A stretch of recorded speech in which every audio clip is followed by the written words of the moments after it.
Ryan's office revenge. I knew the second Stephen Walsh leaned back in that overpriced ergonomic chair, lips curling like he'd just won some corporate power play, that this was going to be one of those days people talk about for years.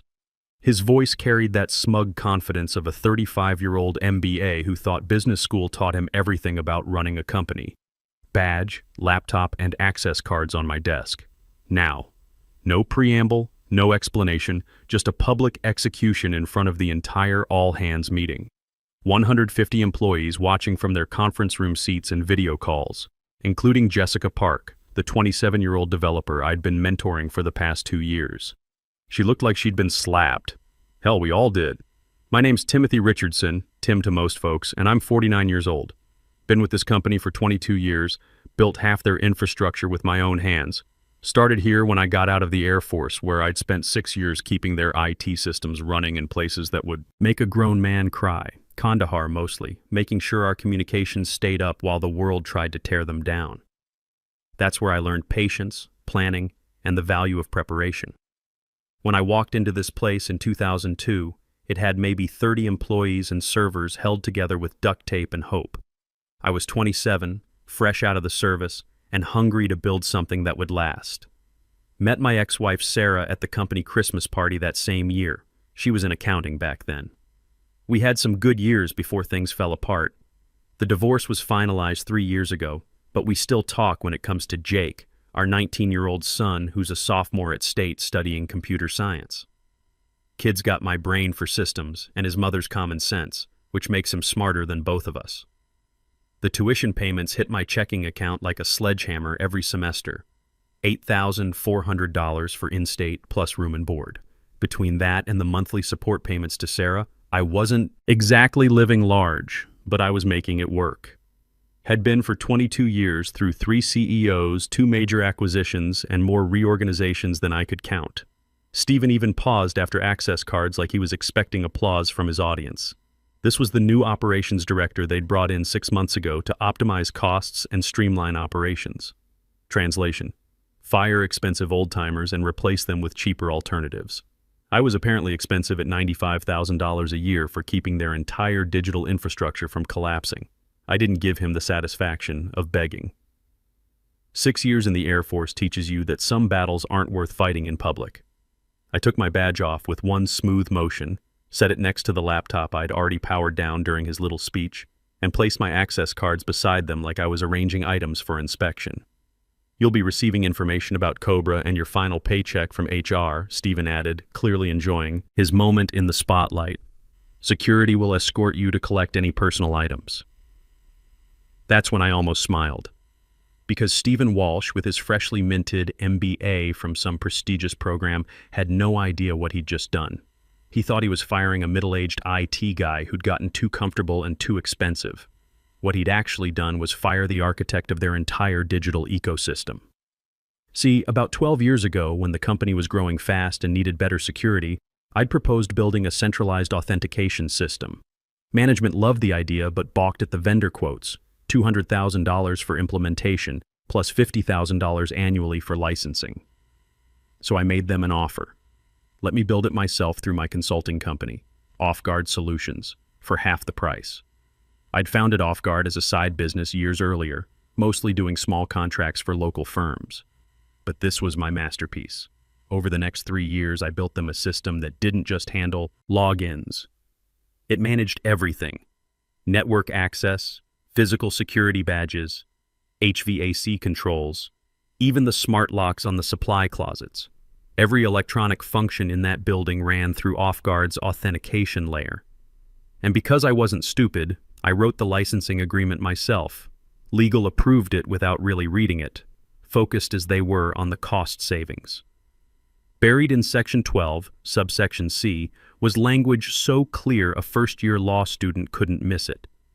This license shall remain valid only while the named founder remains actively employed by the licensee.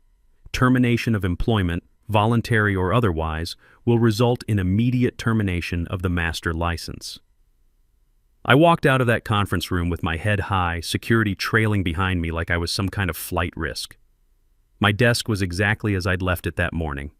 Coffee mug still half full, a picture of Jake at his high school graduation, and a small American flag I'd kept since my discharge ceremony. 22 years of my life packed into one cardboard box. The security guard was polite enough, a guy named Pete I'd known for 15 years. "Sorry about this, Tim," he muttered as we walked toward the exit. "This is garbage." "Just business, Pete," I told him. But inside, I was thinking about that license agreement and wondering how long it would take them to realize what they'd lost. Out in the parking lot, I didn't get angry. Anger clouds judgment, and the Air Force had beaten that lesson into me during some very long nights in Afghanistan. I sat in my truck, hands on the wheel, feeling oddly clear-headed for the first time in months. 22 years of loyalty, and this was how it ended. But as I drove home through the afternoon traffic, something else was settling in my mind. Stephen Walsh had just made the biggest mistake of his career. He just didn't know it yet. The thing about military training is it teaches you to think in terms of mission parameters and contingency planning. Driving home that afternoon, I wasn't sulking about getting fired. I was calculating variables. HR would process my termination paperwork by end of business. The system would update overnight. By morning, every electronic lock, every login portal, every network connection in that building would be asking for authentication from a license that no longer existed. I live in a modest 2-bedroom apartment about 20 minutes from the office. Nothing fancy, but it's clean and quiet, which is all I need these days. After Sarah and I split up, I sold the house and moved into this place. Figured I didn't need 2,400 square feet just for me and Jake's weekend visits. The extra money from the house sale went into his college fund, which was looking pretty important right about now. I poured myself 2 fingers of bourbon. Maker's Mark, nothing too fancy but better than the rot gut we used to drink in the barracks, and sat down at my kitchen table with my personal laptop. The Off-Guard Solutions admin panel loaded up like it had thousands of times before, showing me a real-time view of their entire infrastructure. 847 active users logged in, email servers humming along, network traffic flowing smooth as silk through 23 different access points, physical security showing 312 badge swipes in the last hour as people left for the day. Everything green, everything normal, everything about to change in approximately 12 hours. The beauty of the system I'd built was its simplicity. One master authentication server handling everything, with redundant fail-safes that all pointed back to the same licensing check. I designed it that way on purpose. Single point of control, impossible to bypass without admin credentials that only existed in my Off-Guard database. Stephen Walsh probably thought IT stood for Internet Things or something equally ignorant. He'd looked at the org chart, seen my salary, and decided I was an expensive luxury they could do without. What he didn't understand was the difference between cost and value. I wasn't just another employee. I was the keystone holding the entire arch together. My phone rang around 8 p.m. Daniel Rodriguez, my closest ally in the engineering department and one of the few people who actually understood what Off-Guard did for the company. We'd worked together for 15 years, and I'd taught him most of what he knew about network architecture. "Tim, man, what the hell happened today?" His voice was tight with anger. "Stephen just fired you in front of everyone? That's insane." "Cost optimization," I said, taking another sip of bourbon. "Apparently 22 years of keeping their systems running is too expensive." "This is garbage, Tim. Half the department is talking about updating their resumes. You know Martinez from security? He said if they fired you, nobody's safe. I appreciated the loyalty, but Daniel had a mortgage and 2 kids to think about. Don't do anything stupid, Dan. You've got a family to feed." "Yeah, but still..." He paused, and I could hear him thinking, "Hey, random question. That authentication system you built, Off-Guard, whatever, what happens to that now that you're gone?" There it was. Daniel was smart enough to start connecting dots. "You'd have to ask Stephen about that. I'm not employed there anymore, remember?" A longer pause. "Tim, please tell me you didn't build in some kind of kill switch. Nothing so dramatic," I said honestly. "Just standard licensing protocols. Everything's in the contract legal approved years ago." "Jesus. How long do we have? You should probably ask the new management about their contingency plans." I kept my voice neutral, but Daniel knew me well enough to read between the lines. "Tim, listen to me carefully. Whatever you're planning, think about it. There are good people there who don't deserve to get caught in the crossfire." That stopped me for a minute. Daniel was right. There were good people at that company. Jessica Park, just starting her career. Pete, from security, who'd walked me out with genuine regret. The admin assistants who remembered my birthday every year and always made sure there was cake in the break room. But then I thought about Stephen Walsh's smirk as he told me to leave my dignity on his desk. The way he'd staged my firing like some corporate theater production, making sure everyone could see him flexing his authority. The complete disregard for 22 years of dedication and loyalty. The good people will be fine, Dan. This isn't about them. After I hung up, I walked out onto my balcony and looked toward downtown, where the company's office building was lit up against the night sky. Somewhere in there, Stephen was probably still at his desk, working late to make an impression on the board. Maybe planning his next round of optimizations. Maybe drafting an email about how he'd successfully eliminated an unnecessary expense. In about 10 hours, his phone was going to start ringing. I finished my bourbon and went inside. Tomorrow would be interesting, but tonight I had practical matters to handle. Cobra insurance paperwork to review, unemployment benefits to file for, and a difficult conversation with Jake about what this meant for his college funding. My severance package would cover 6 weeks, and I had some savings, but single-income households don't have much margin for error. I called Jake around 10 p.m., knowing he'd still be awake. College kids keep weird hours. "Hey, Dad, what's up?" He sounded tired, probably studying or playing video games with his roommate. "Got some news, son. Lost my job today." Silence for a few seconds. "Seriously? Why?" "New management, cost cutting. Nothing I did wrong, just politics." "Dad, are you okay? I mean, financially? Should I look into more loans or maybe transfer somewhere cheaper?" This is why I was proud of that kid, 22 years old and already thinking like a man. "Don't worry about that right now. I've got some options and we'll figure it out together. Just focus on your studies. If you need me to come home, absolutely not. You stay right where you are and keep working hard. I didn't spend 22 years building systems so you could drop out of college because some MBA got trigger happy with the layoff list." After we hung up, I sat in the quiet of my apartment, thinking about contingencies and consequences. The system failure that was coming wasn't revenge. It was the natural result of Stephen's decision. He'd fired the person responsible for maintaining their infrastructure without understanding what that infrastructure actually did. By morning, he'd start to learn, and by afternoon, he'd be wishing he'd never heard my name. I woke up at 6:30 a.m. without an alarm clock, same as I had for the past 22 years.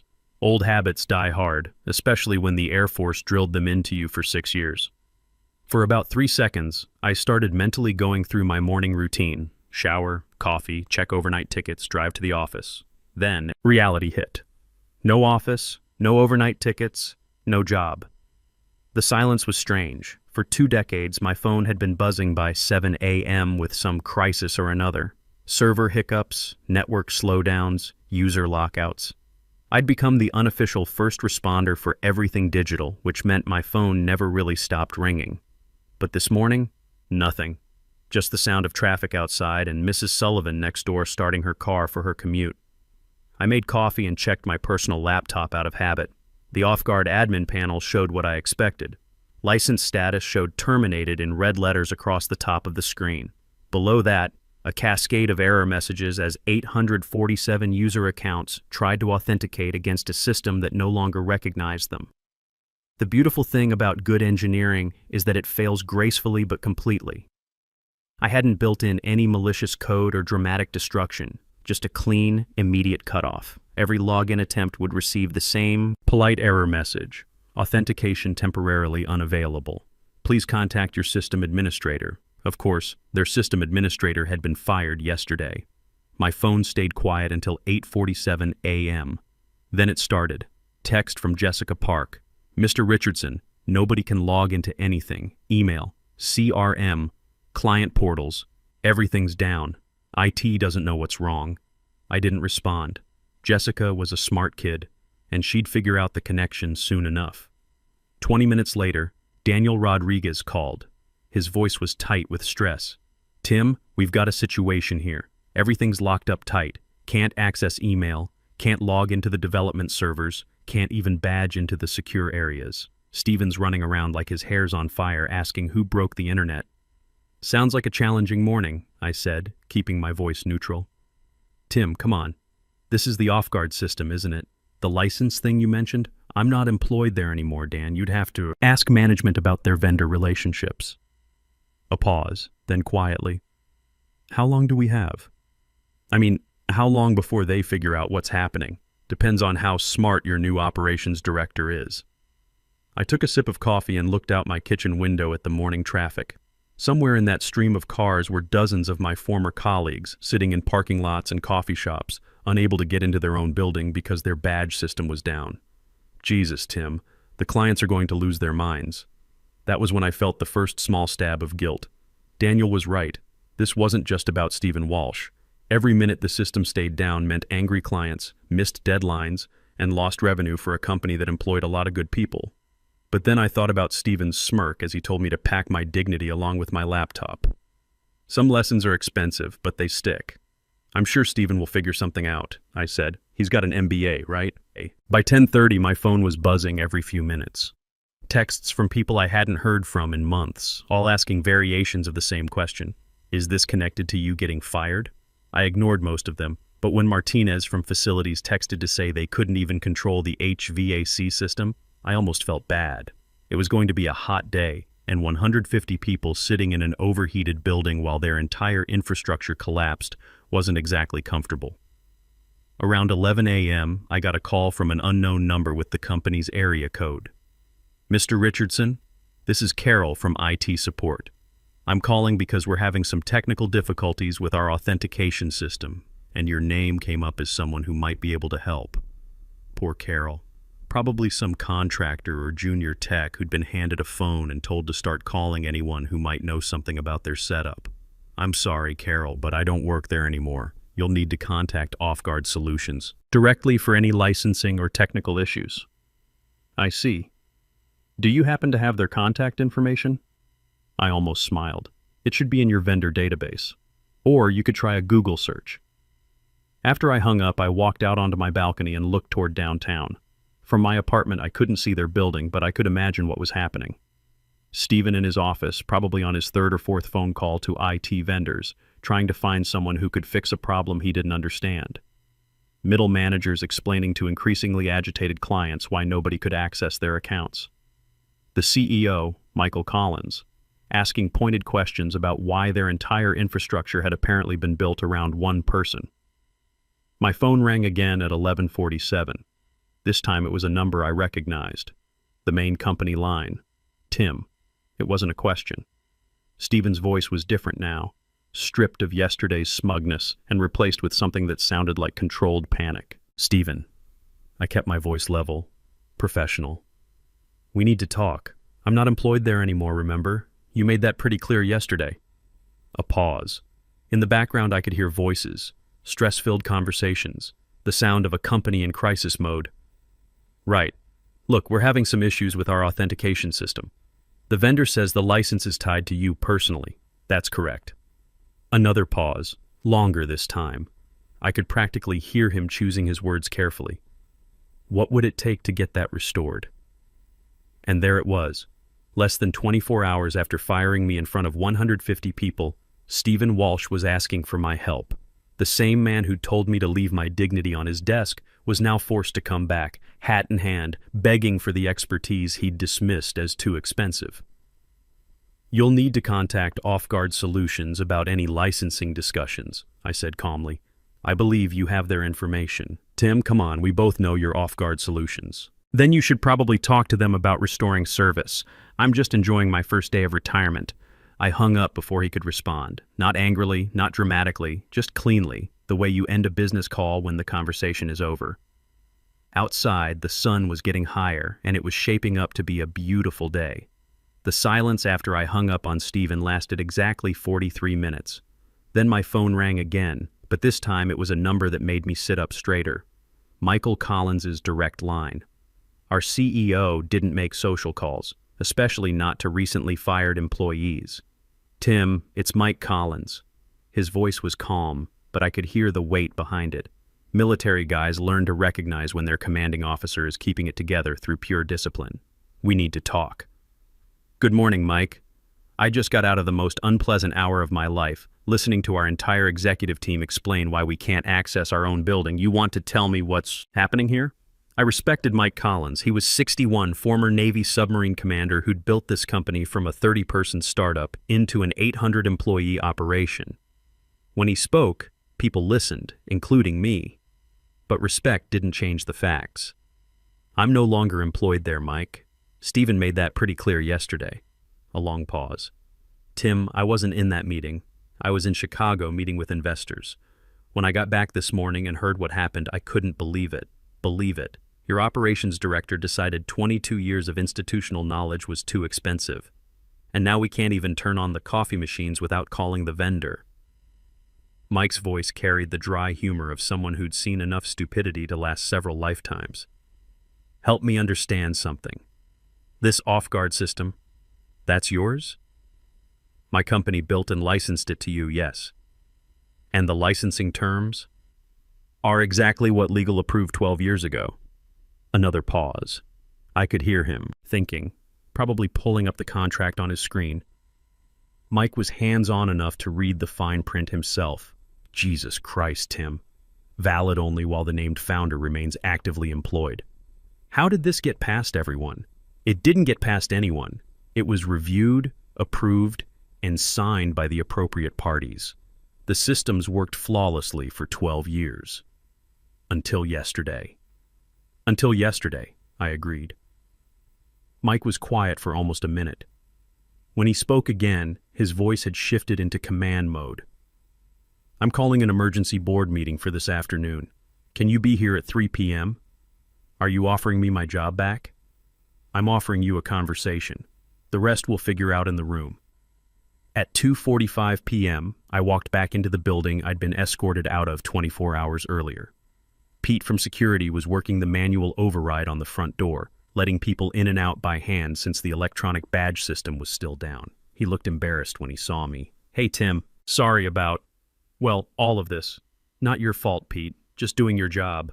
The elevator was running on emergency power mode, manually operated, no floor controls. I rode up to the executive floor with Daniel Rodriguez, who'd been summoned to provide technical background. How bad is it, Dan? Bad. We've lost 2 major clients already. Henderson Industries and that law firm downtown. They can't access their files, their billing data, nothing. Stephen's been making phone calls all day, trying to find contractors who can fix this. Any luck? Daniel shook his head. 3 different firms took one look at the off-guard integration and told him it would take 6 to 8 weeks to rebuild from scratch. And that's if we still had all the documentation. Do you? Some of it. Most of the deep architecture stuff is in your head. The boardroom was tense when we walked in. Mike Collins sat at the head of the table, flanked by 2 board members I recognized, Patricia Wong from legal and Robert Martinez, who represented the investors. Stephen Walsh sat at the far end, looking like he hadn't slept in 36 hours. His expensive suit was wrinkled, and his MBA confidence had evaporated into something that looked like barely controlled panic. Tim, thanks for coming. Mike gestured to an empty chair. I think you know everyone except our emergency IT consultant. He nodded toward a tired-looking woman in her 50s with a laptop open in front of her. Ellen Brooks from Secure Systems Incorporated. Ellen, this is Timothy Richardson, our former IT director and the founder of Off-Guard Solutions. Ellen looked up from her screen. Mr. Richardson, I've been reviewing your system architecture. It's comprehensive. Thank you. Also completely impossible to bypass without administrator credentials. My firm specializes in authentication recovery, and I've never seen anything this tightly integrated. Mike leaned forward. Ellen estimates 2 to 3 months and $400,000 to rebuild our infrastructure from scratch, assuming we can find all the documentation and retrain our staff on new systems. What about our current systems? Patricia Wong asked. Dead in the water until Mr. Richardson chooses to restore the license. All eyes turned to me. I opened the folder I'd brought and slid copies of a single document across the table. New licensing agreement. Updated terms reflecting current market rates and the critical nature of the service. Stephen finally spoke, his voice hoarse. What are you asking for? I kept my voice calm, professional.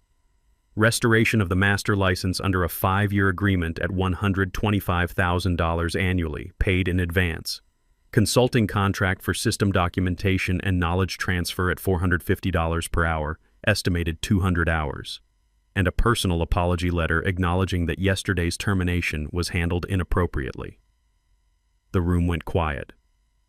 Patricia Wong was already scanning the contract, her legal mind checking for traps. Robert Martinez was calculating costs. Mike was watching Stephen, probably wondering if his operations director was worth the trouble of keeping. The apology letter, Stephen said slowly. What exactly would that say? That the decision to terminate my employment was made without proper consideration of operational dependencies, and that the process failed to meet professional standards. Stephen's face went white. I'm not admitting to wrongdoing. Then your systems stay down, I said simply. Your choice. Mike leaned back in his chair, studying Stephen with the expression of a submarine commander deciding whether to surface in hostile waters. After what felt like an hour but was probably 30 seconds, he turned to me. We'll sign. The contract negotiation took another hour, but it was mostly technical details. Ellen Brooks would work with me on the knowledge transfer. Daniel Rodriguez would be promoted to IT director with a $15,000 raise.